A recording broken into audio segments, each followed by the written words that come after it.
Shalom, selamat pagi kepada semua jemaat Kudus yang saya kasihi. Mari kita sama-sama akan penyembahan kita, yaitu tak pernah gagal.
Satu pujian ini yang bertajuk Ku Diberi Kuasa.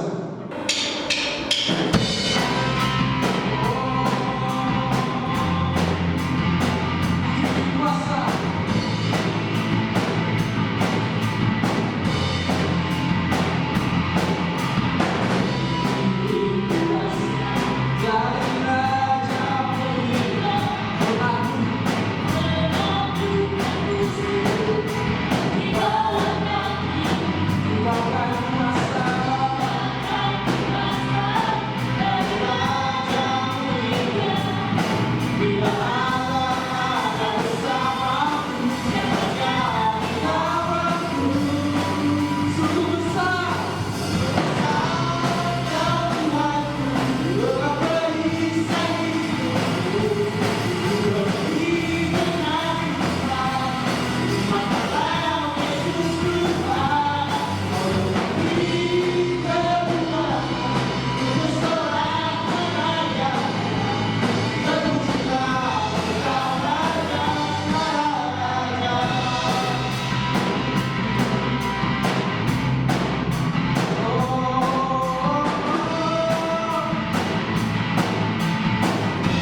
firman Tuhan. Mari kita sama-sama angkat sebuah persembahan. Bapa, Engkau mengenalku.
Shalom.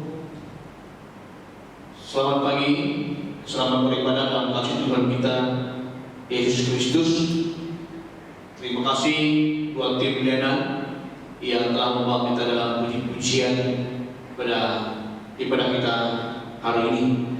Nah, saudara yang dikasihi Tuhan, kita telah dimaklumkan bahwasanya pagi hari ini kita akan bersama-sama mengambil bahagian dalam perjamuan suci ataupun perjamuan kudus.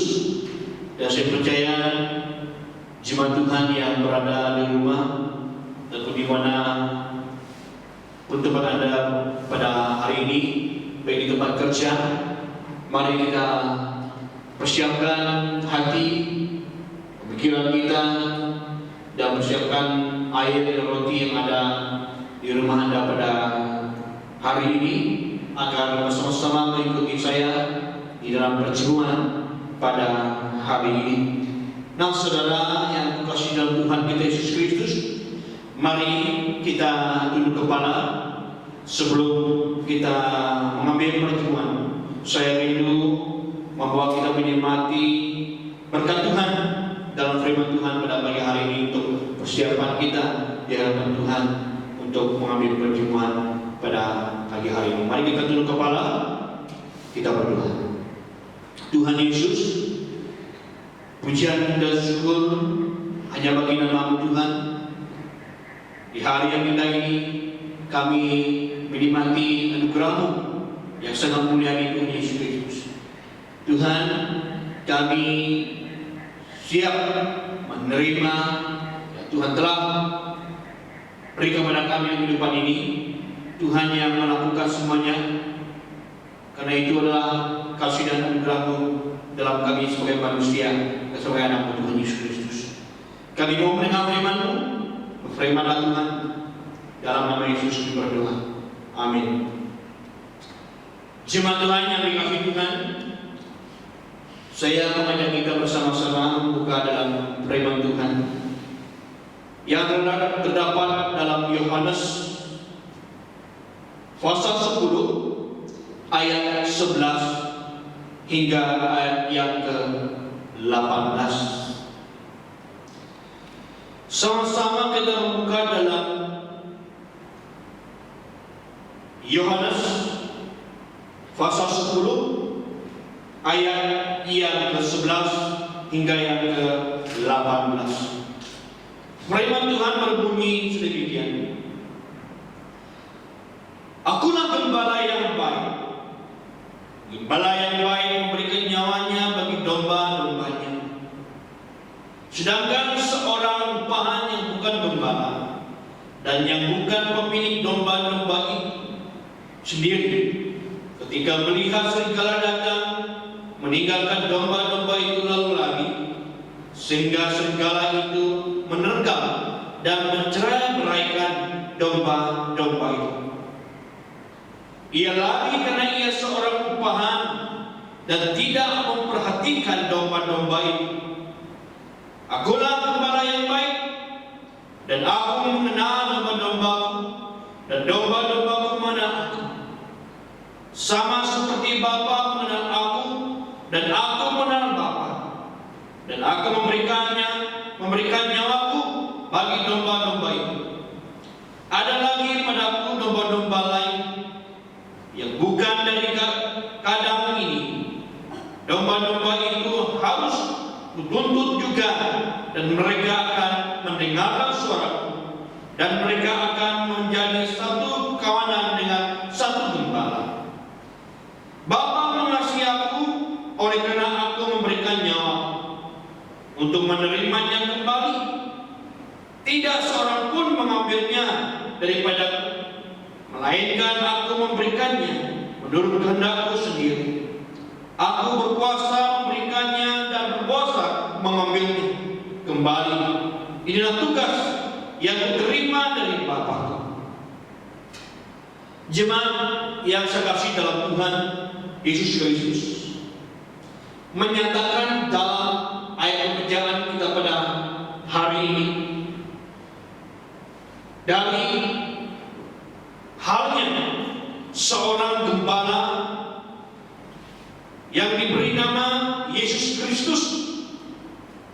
Gembala yang baik, yang akan beri namanya dia gembala yang baik, gembala yang memberi nyawanya kepada domba-domba. Pertanyaan saya di sini, saudara yang dikasih Tuhan, kenapa Tuhan Yesus itu memanggil kita seorang domba? Domba adalah satu kawanan. Domba adalah satu memberi kita pengertian bahwasanya Tuhan Yesus itu sudah memberi dirinya kepada manusia. Suatu pertanyaan saudara yang dikasih Tuhan, kita mengetahui semua binatang banyak, saudara, ada giginya, ada bisanya, dan sebagainya, saudara yang dikasih Tuhan. Ya, tidak jauh seperti harimau, seperti ular, binatang-binatang yang lain, binatang buas. Kenapa Tuhan Yesus ini mengambil kita dan memberi nama kita sebagai domba, saudara yang dikasih Tuhan? Kita mengetahui, ya, setiap binatang ada bisanya sendiri, ada gigitannya sendiri. Saudara yang kukasihi Tuhan Yesus Kristus, di sini kita mengimani betapa baiknya Tuhan itu kehidupan saya dan saudara, sehingga yang menyatakan kita ini sebagai domba, domba yang akan mengenal siapa Yesus itu dalam kehidupan kita sebagai orang yang percaya kepada Tuhan. Kita akan mengenal siapa Yesus itu dalam kehidupan kita bersama, sehingga kita dilindungi oleh gembala kita yang sudah dikasih Tuhan, yaitu Yesus Kristus.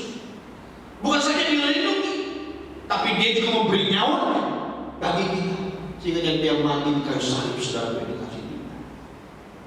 Betapa besarnya, betapa mulianya pengorbanan Tuhan dalam kehidupan kita. Ayat yang terakhir, dia mengatakan, saudara yang dikasih Tuhan, tidak seorang pun mengambilnya daripadaku, melainkan aku memberikannya menurut kehendakku sendiri. Aku berkuasa memberikannya dan berkuasa mengambilnya kembali. Inilah tugas yang kuterima dari Bapa. Saudara yang dikasih, mari kita renungkan pengorbanan Tuhan itu di kayu salib. Kenapa seharusnya Tuhan yang mengambil nyawa kita? Dia yang tidak mengenal dosa, tapi dibuatnya menjadi dosa.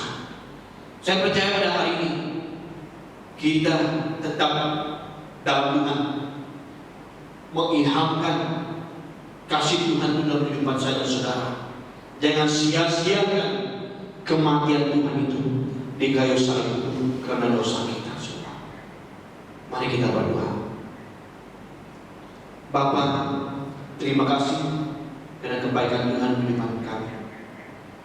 Kami siap Tuhan melangkah lebih dekat lagi Tuhan dalam persiapan kami dalam keadaan di dunia ini, Tuhan Yesus.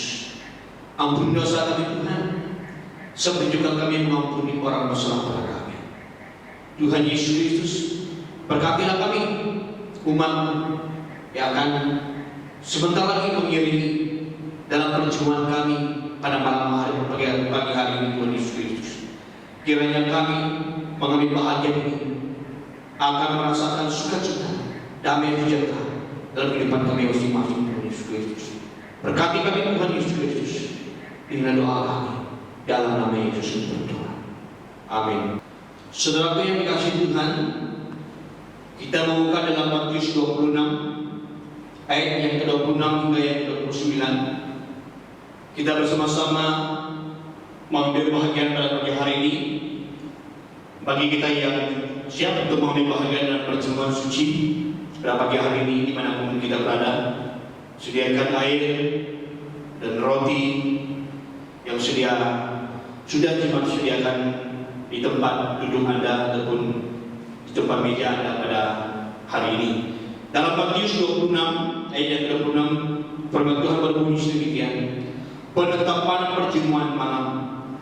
Dan ketika mereka sedang makan, Yesus mengambil roti, mengucap berkat, memecah-mecahkannya, lalu memberikannya kepada murid-muridnya dan berkata, ambillah, makanlah, inilah tubuhku.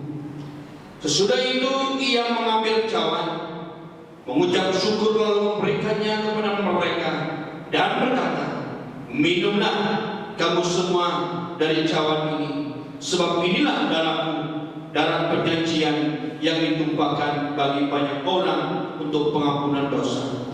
Akan tetapi aku berkata kepadamu, mulai dari sekarang aku tidak akan minum lagi hasil buah anggur ini sampai pada hari aku meminumnya, yaitu yang baru bersama-sama dengan kamu dalam kerajaan Bapa. Saudara, seminta kita yang berada di rumah dan dimanapun kita pada hari ini, sediakan roti kita untuk mengambil bahagian perjamuan pada hari ini. Dalam firman Tuhan mengatakan, dari ketika mereka sudah makan, Yesus mengambil roti, mengucap berkat, memecah-mecahkannya, lalu memberikannya kepada murid-muridnya dan berkata, ambillah, makanlah, inilah tubuhku. Jemaat Tuhan yang dikasihi Tuhan, sama-sama kita mengambil perjamuan kita.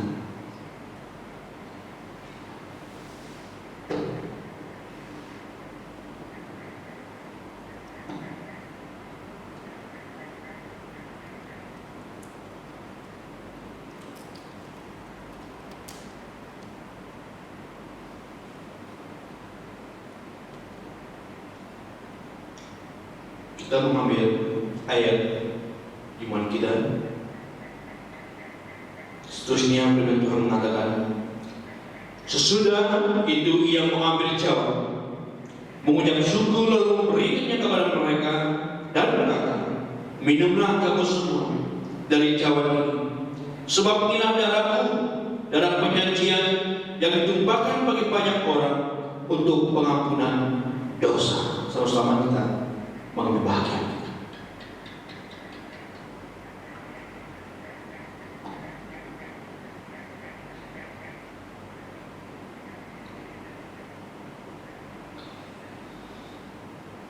Bapa, terima kasih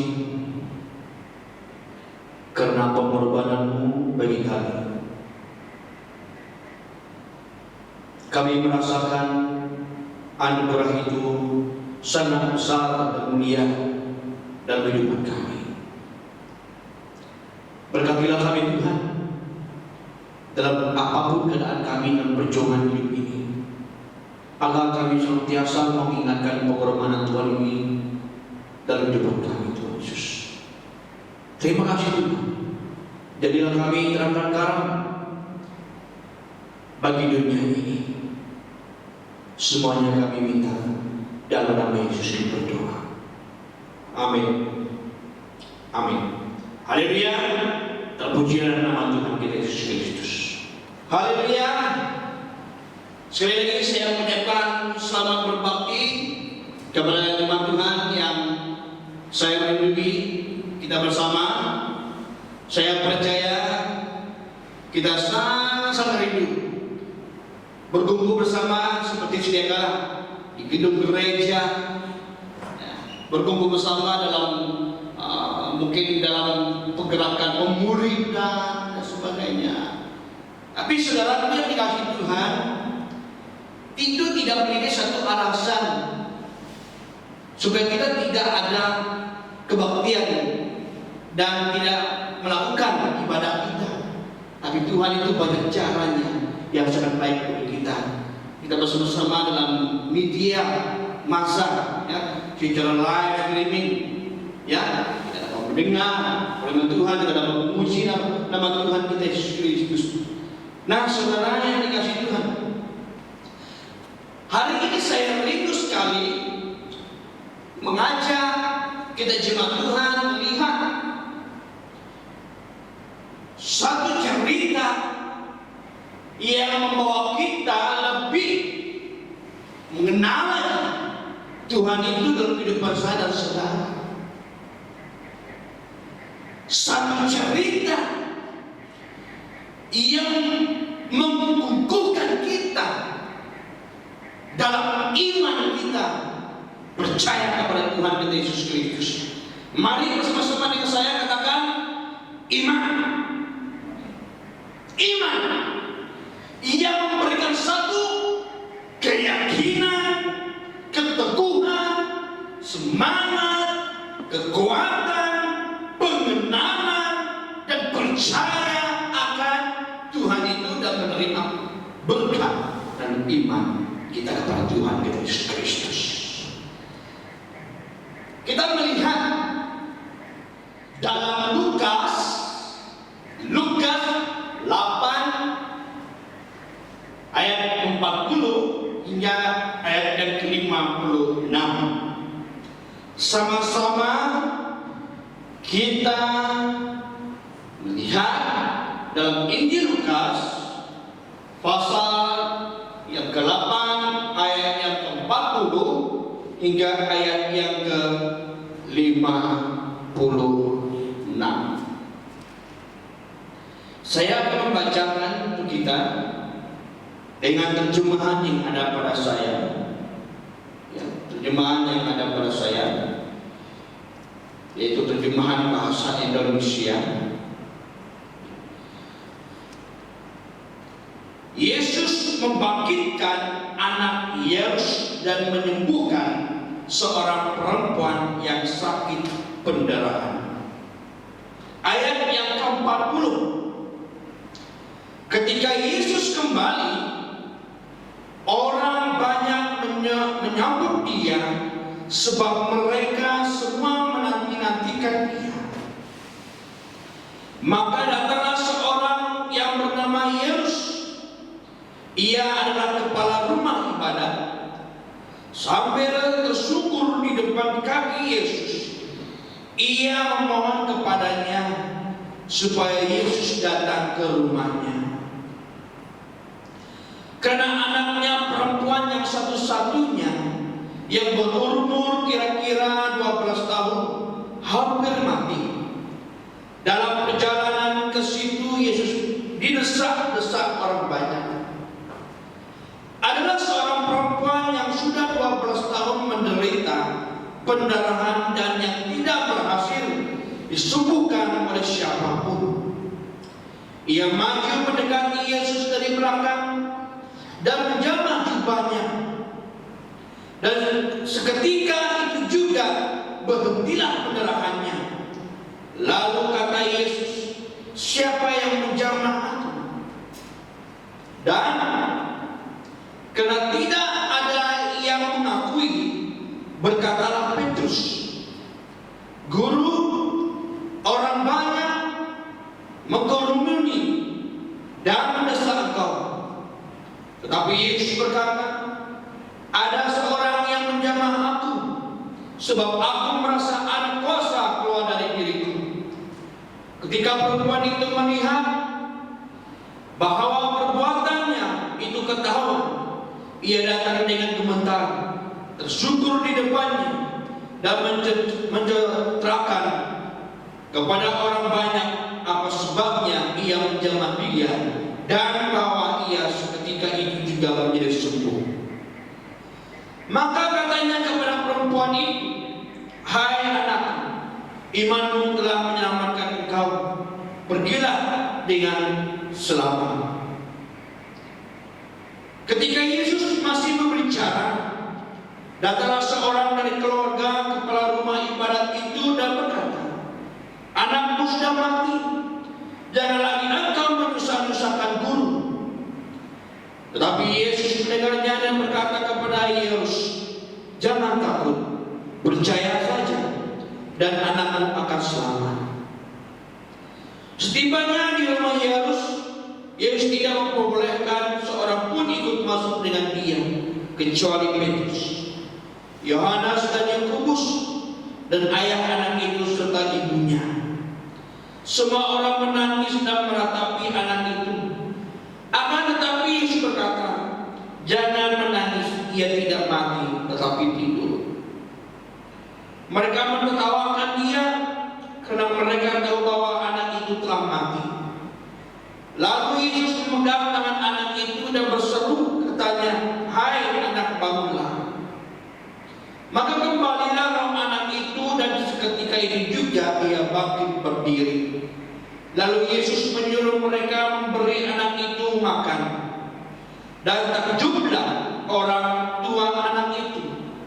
Tetapi Yesus melarang mereka memberitahukan kepada siapapun juga apa yang terjadi itu. Jemaat yang kekasih dalam Tuhan kita Yesus Kristus, melihat kepada perikop yang kita baca dalam Lukas pasal 8 ayat 40 hingga ayat 56 ini, telah menceritakan tentang satu kemenangan yang sudah terjadi lewat kuasa Tuhan bekerja, dan karena kuasa Tuhan bekerja daripada iman seorang yang bernama Yairus dan juga seorang wanita yang 12 tahun lamanya sakit pendarahan. Dalam cerita ini, saudaraku yang dikasihi Tuhan, saya menarik satu tema yang berbunyi 4 langkah iman. 4 langkah iman. Di saat kita melangkah dalam kehidupan kita ini, saya percaya kita tidak akan dapat melangkah tanpa tujuan kita. Di saat kita melangkah sesuatu langkah kita, saya percaya kita ada satu tujuannya, ada satu artinya kenapa kita harus melangkah akan kehidupan ini. Saudara yang dikasihi Tuhan, pada minggu yang lepas saya berbicara tentang kehidupan kita ada 3 hal yang harus kita perhatikan bersama-sama. Pertama, kenapa saya berkata 3 hal ini? Kehidupan kita yang semalam kita tidak akan dapat mengembalikan di hari ini, saudara yang dikasihi Tuhan. Kita tidak akan dapat mengembalikan hal yang sudah berlalu untuk datang di hari ini. Yang kedua, saudara yang dikasihi Tuhan, pada hari esoknya kita tidak akan mengetahui apa yang akan terjadi. Apakah hari esoknya kita akan melangkah di hari yang seterusnya? Apakah di hari esoknya kita akan menikmati suatu hal yang luar biasa tanpa kita sadari?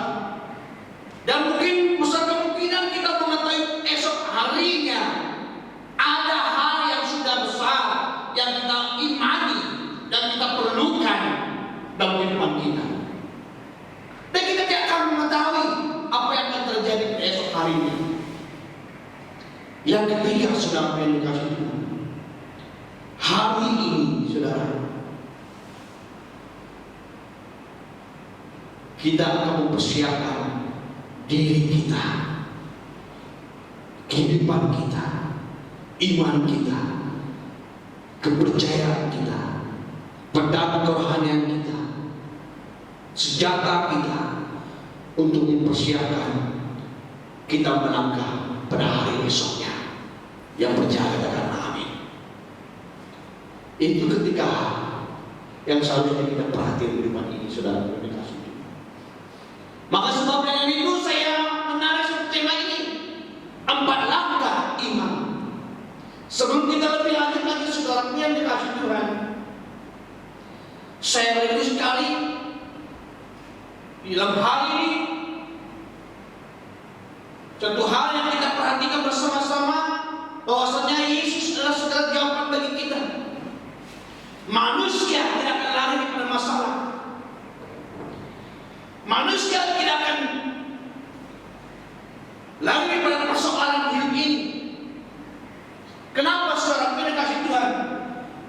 Kita dapat merayakan kuasa kasih Allah dengan iman bukan dengan iman asal-asalan, tetapi dengan sesungguhnya beriman kepada Yesus.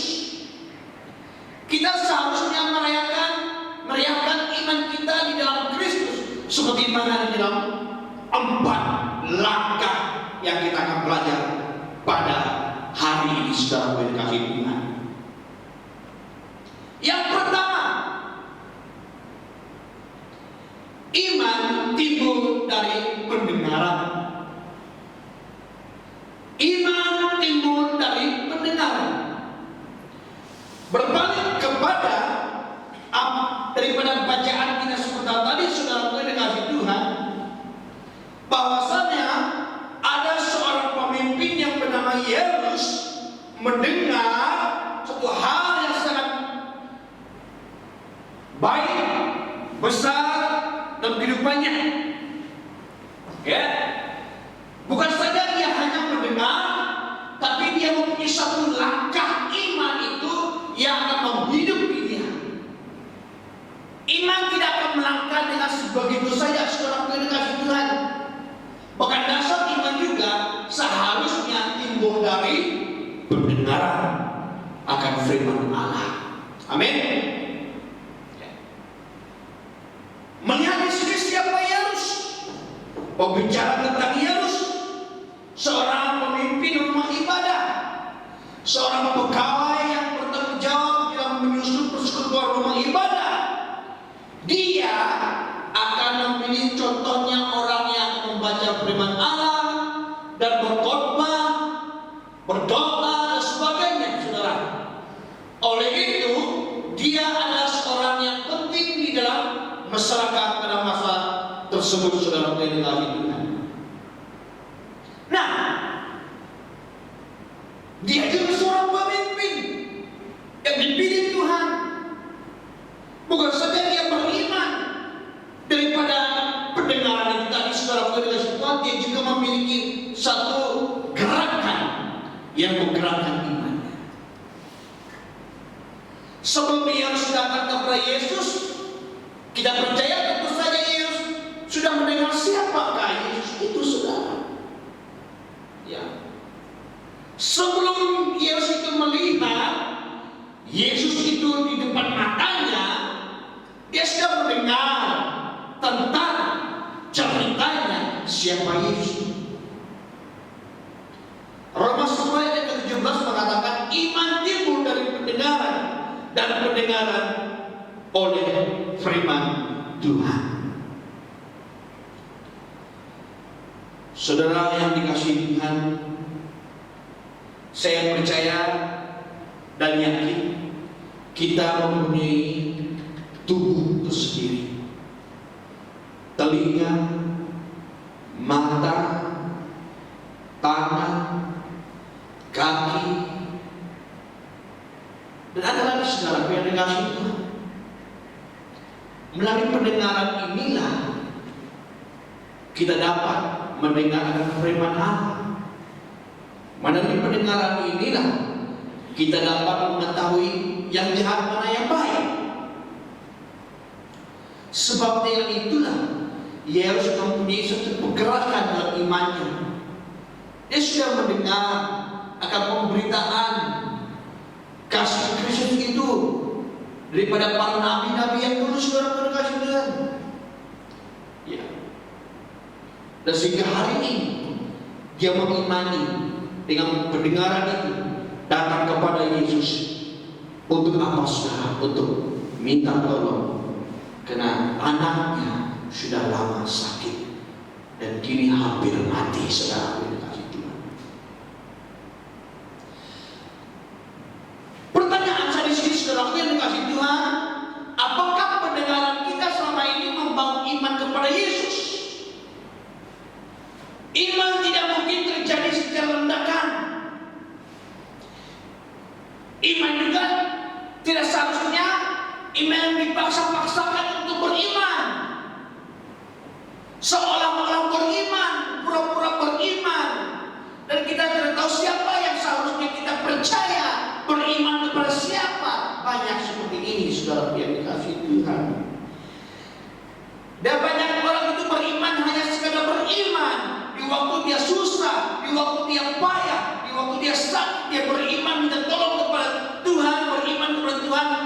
Di waktu halnya menghadapi hal yang tidak apa yang dia minta, apa yang dia peroleh, lalu saudara peroleh Tuhan, dia sebenarnya iman yang memaksakan.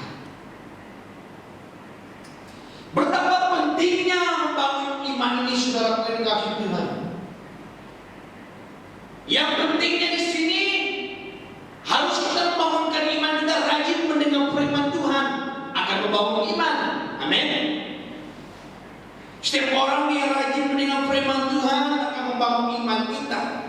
Telinga kita mendengarkan firman Tuhan akan membangunkan iman kita, menjiratkan kehidupan kita semakin dekat, semakin ikat lagi, intim lagi dengan Tuhan. Saudara berkali. Bahkan juga jika kita rajin mendengar berita tentang keuangan, duit akan merosakkan pemikiran kita, saudara.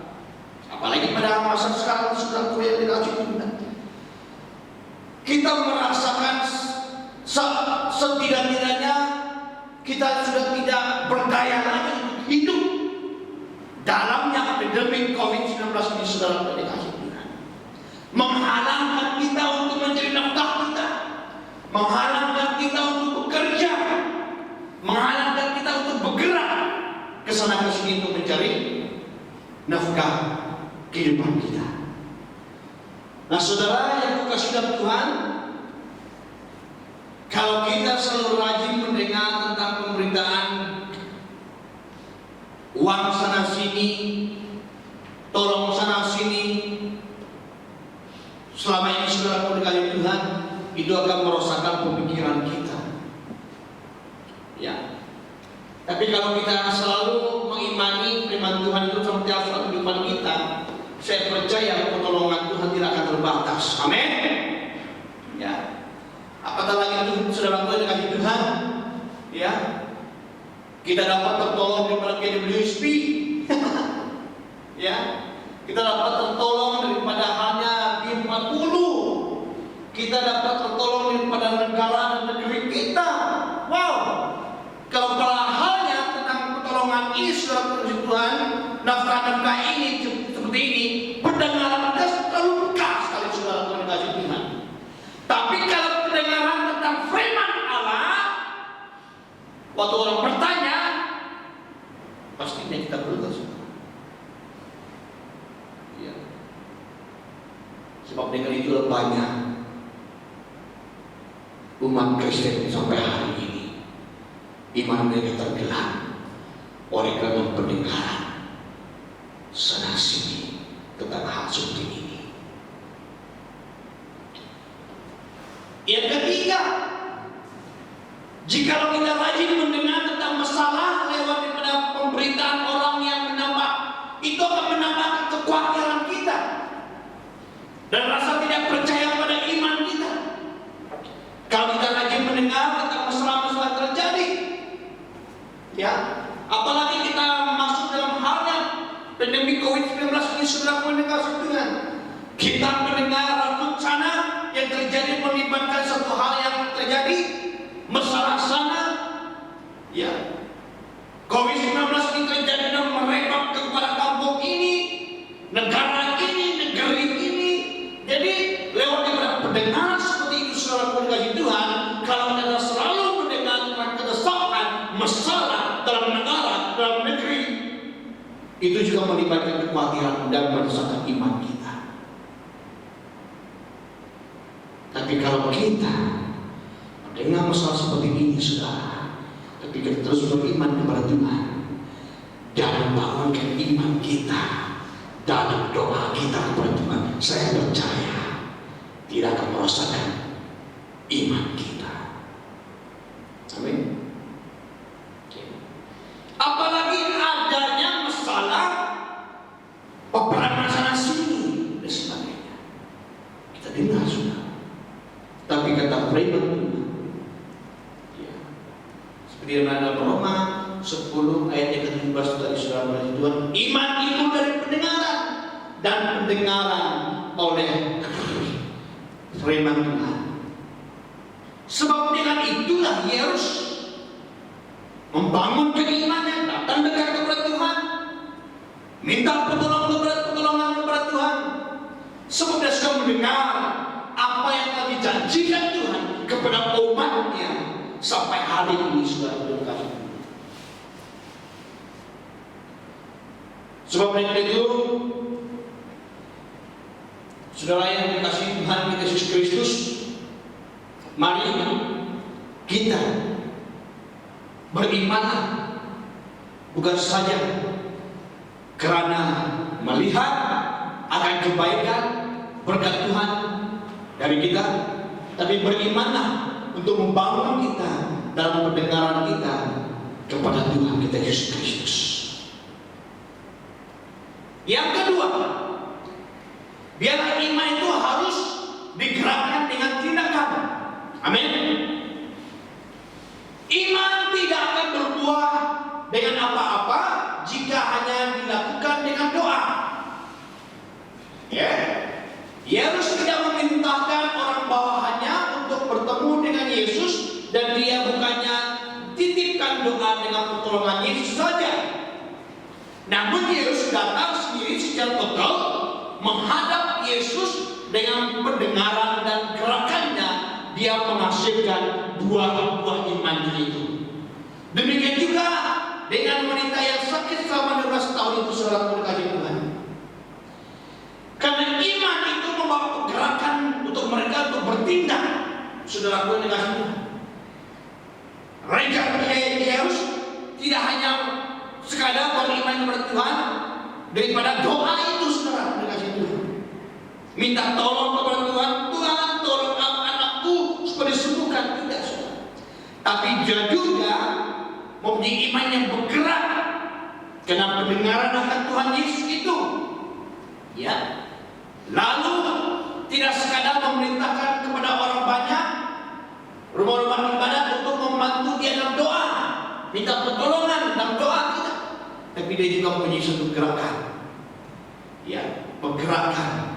Ya, datang di hadapan Tuhan dan secara total di hadapan Tuhan.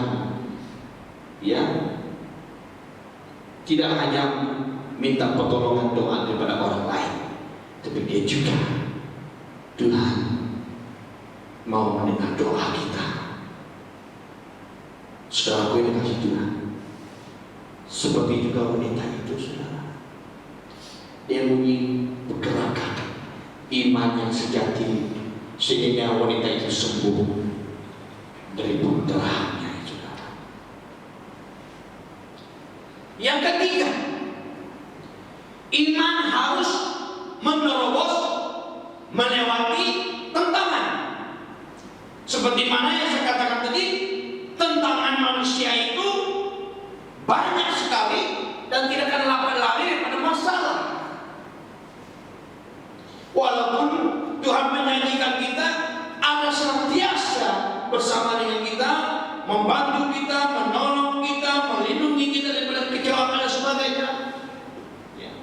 Sebab dengan itu, saudara berkata Tuhan, kalau kita memiliki iman yang terang, menjadi garam ini, saudara berkata Tuhan, saya percaya dan yakin, apapun yang mengoncang saya dan saudara,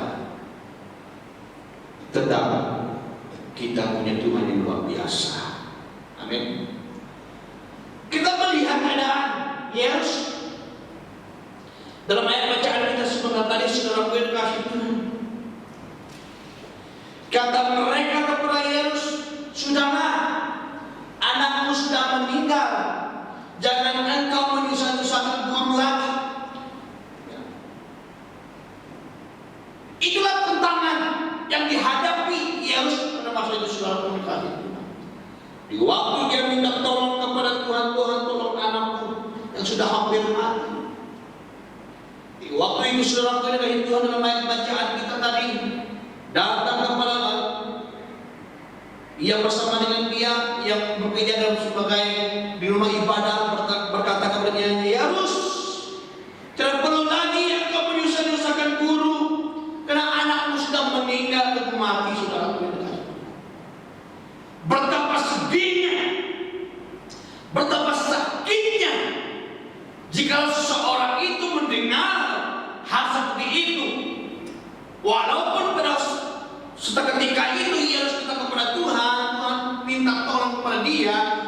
supaya anak-anaknya akan kembali sembuh, kembali pulih, hidup kembali. Saudara kasih Tuhan dalam penyakitnya. Namun tentangan yang Yesus rasakan sangat sakit bagi dia. Saudara pendengar Tuhan, lewat dari tentangan kita akan mempelajari tingkat iman kita kepada Tuhan Yesus. Amin. Masalah apapun yang kita temui, tapi kalau kita terus beriman kepada Tuhan, yakin bahwa Tuhan itu Gembala yang baik, Tuhan itu memberi sesuatu yang luar biasa, yang mungkin bagi kita, tapi tidak mungkin bagi saya, bagi Tuhan kita Yesus Kristus. Maka sebab karena itu, lewat dari tantangan kita akan mempelajari tentang tingkat iman kita kepada Tuhan Yesus Kristus. Seperti mana yang saya katakan tadi, saudaraku dikasih Tuhan, tentangan yang dihadapi harus sangat menyakitkan. Waktu dia mendengar itu, saudara dikasih Tuhan, ya. Anakmu telah mati, jangan lagi engkau menyusahkan guru, ayat yang ke-49. Seolah-olah pupuslah harapan jika saat mendengar kabar tersebut, dan tiada lagi yang dapat diharapkan Yesus pada masa itu. Namun itu bukan jalan untuk menyelesaikan hal tersebut, karena Yesus tahu betapa besar dan sesungguhnya iman Yesus. Lihat saudara, kalau kita mempunyai iman sebesar biji sesawi, saya percaya Yesus juga mengetahui apa yang ada dalam hati kita. Amin. Seperti itu. Mana Yesus? Sehingga Yesus berkata kepada Yesus, jangan takut, percaya saja, dan anakmu akan selamat. Ayat yang ke-50 luar biasa. Di saat waktu Yesus berbicara seperti itu, saudara pendengar Tuhan, mungkin Yesus berkata, iya, kok begitu?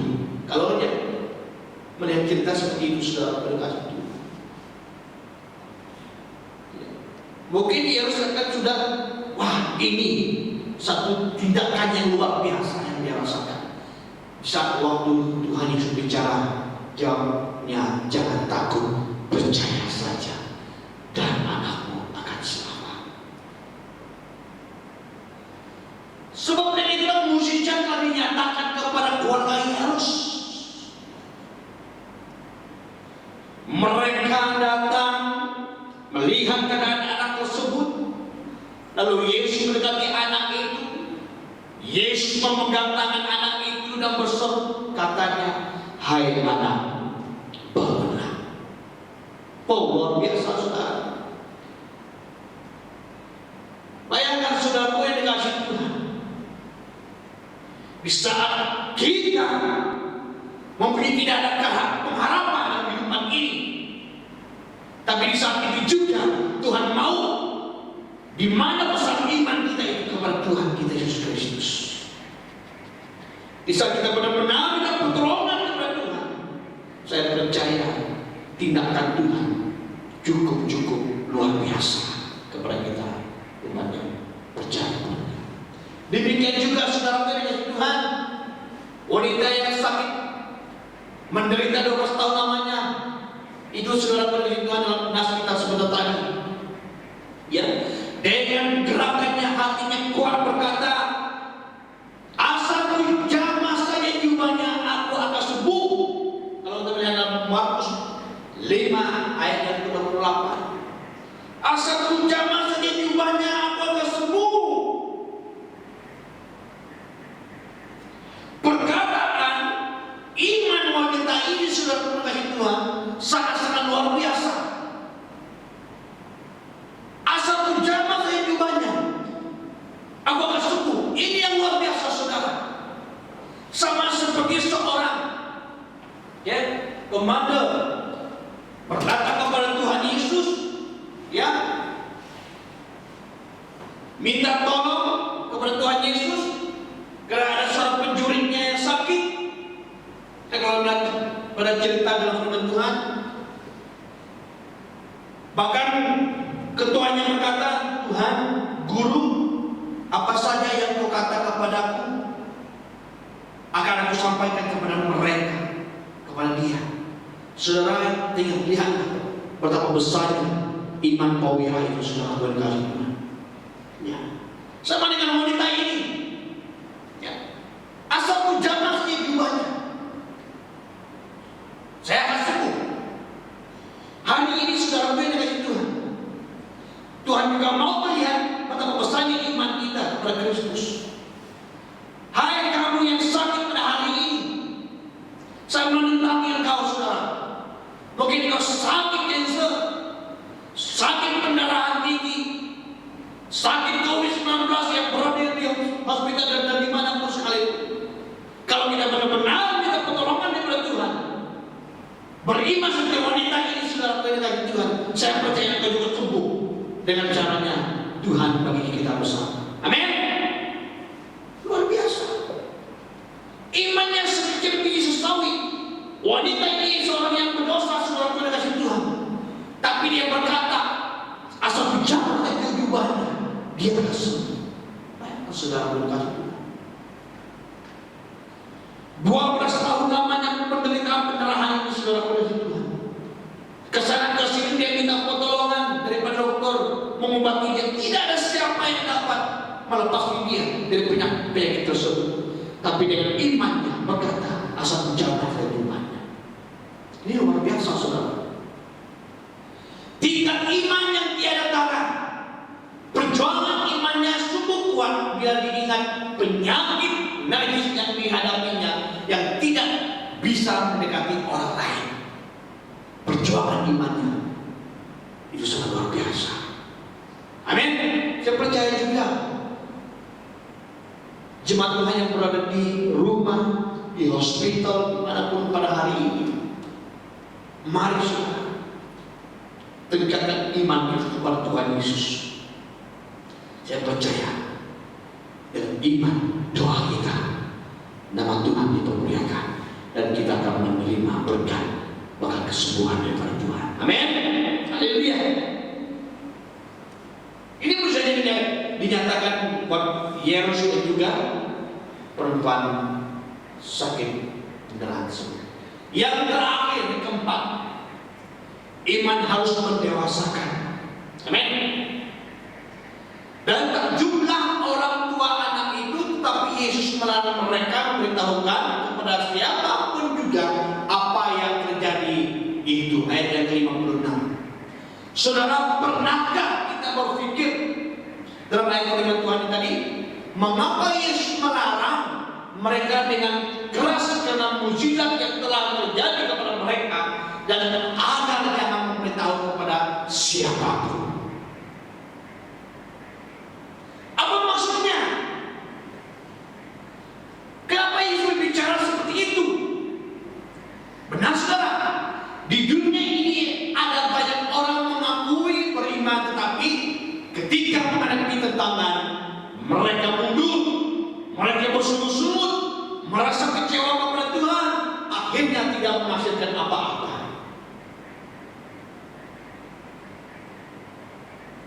Saudara yang dikasihi Tuhan, tak ada yang dapat menghasilkan dengan iman yang alam-alam, yang sekali gosok lalu keluar anika pertolongan Tuhan dengan seenak-enaknya. Ya. Kehadiran Yesus di dunia merupakan satu anugerah Allah yang luar biasa bagi dunia.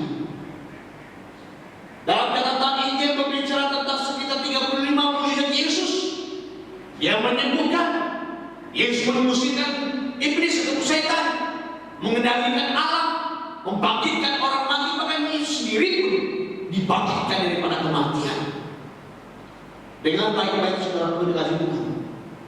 Tuhan tidak sama dengan lampu Aladin untuk memenuhi aneka keinginan kita yang didapatkan dengan cara beriman kekanak-kanakan, tetapi dengan cara beriman yang luar biasa. Itu yang Tuhan maukan.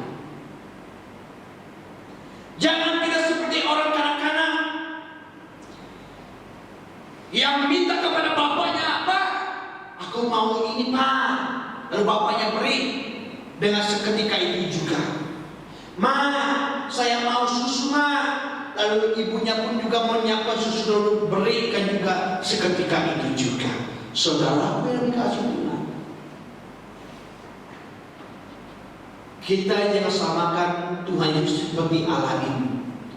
Aladin kalau kita seperti, untuk dekat lagi, seperti Doraemon. Ya, kalau kita pernah mendengar cerita Doraemon, saudara, ya, kalau siapa nama si kawannya ataupun saudaranya, Nobita, ya, kalau si Nobita itu minta kepadanya, "Mon, aku mau ini, Mon." Dan contohnya begitu, saudara. "Aku mau rumah, Mon." Oke, contohnya begitu. Lalu Doraemon itu celingkan, dia punya kocek yang besar itu di perutnya, ya, lalu tarik, dibuangnya ataupun diletaknya di satu tempat, lalu rumah pun berada. Jadilah satu rumah. Saudara yang kita samakan seperti itu Tuhan Yesus. Tuhan Yesus tidak dapat dipermainkan, saudara, mendekati Tuhan. Hari ini apa yang kau minta, bukan hari ini juga kau akan mendapat apa yang kau mau, saudara.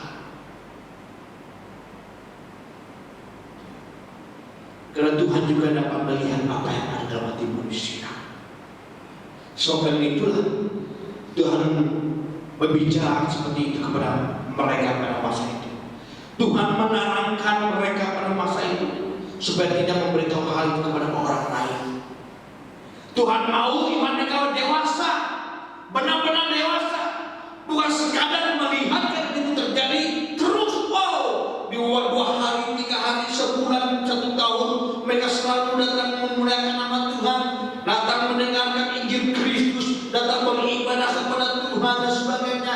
Di waktu mereka senang, di waktu mereka sakit, di waktu mereka susah, di waktu mereka kecewa, saudara mendekati Tuhan, saya percaya di waktu itu juga akan meninggalkan Tuhan.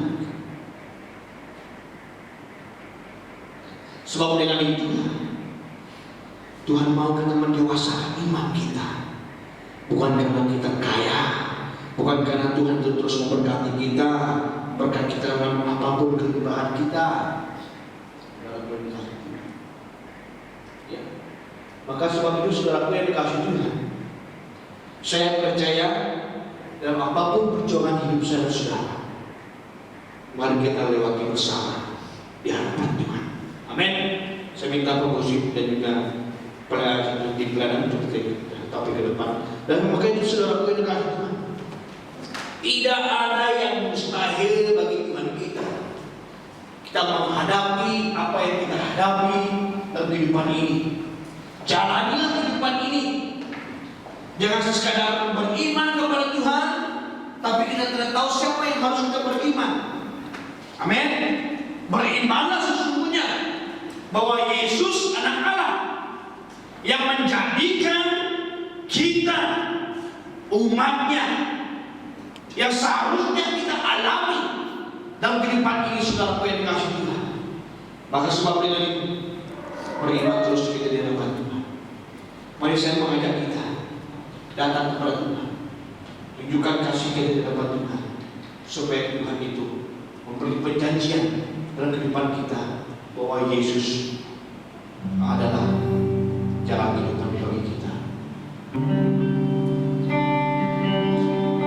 Baik umat Tuhan yang dikasih Tuhan, saya percaya dengan iman kita kepada Tuhan, Tuhan akan mengenal lebih dalam lagi akan cerita kehidupan saya dan saudara.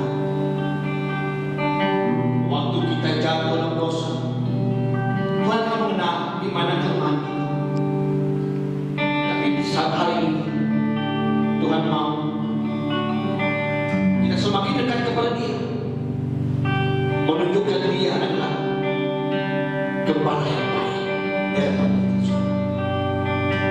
Mari kita nyanyikan bersama ini, Bapa akan kamu.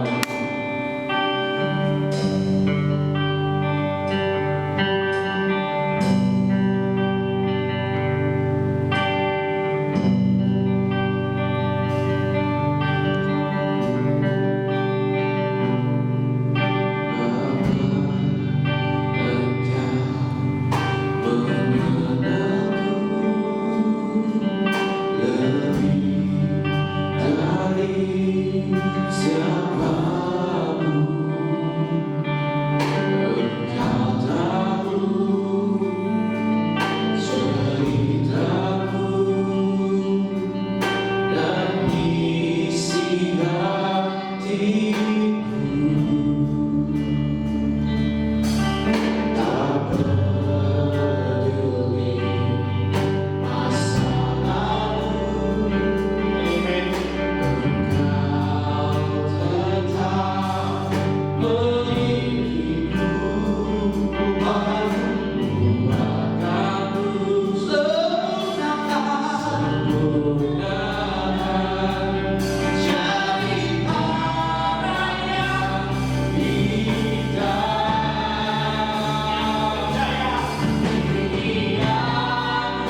terima kasih. Terpujilah nama. Berkatilah kami semua. Berkatilah negara kami. Berkatilah negeri kami. Berkatilah setiap pemimpin-pemimpin kami. Baik di dalam gereja, baik di dalam di mana sekalipun Tuhan Yesus. Kuasa Tuhan dinyatakan buat kami. Terima kasih. Pujilah nama. Inilah doa kami. Inilah ucapan syukur kami. Semuanya kami panjatkan dalam nama Yesus. Tuhan bersama kami berdoa. Sama-sama kita yang berkatakan amin. Haleluya. Berikan Tuhan kita. Haleluya. Sampai jumpa lagi di minggu yang datang bersama kami di pelayanan. Tuhan memberkati kita semua. Haleluya.